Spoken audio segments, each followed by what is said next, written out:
Ito na nga lang, misa na nga, ito na nga lang yung pagkakataon para makapakinig.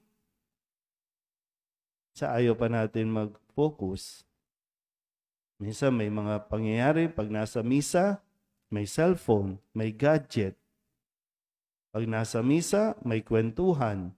O kaya naman, kung hindi ka naman maingay, tulog ka naman. Pero sana po, no, ang Panginoon naman, no, habang tayo po ay nagmimisa, hindi naman siya talaga humihinto din.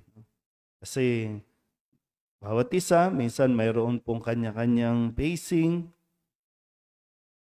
So, kailangan din talaga ng grasya ng Diyos para tayo mismo, no? Kasi kung sa sariling lakas lang ng tao, hindi kakayanin makinig.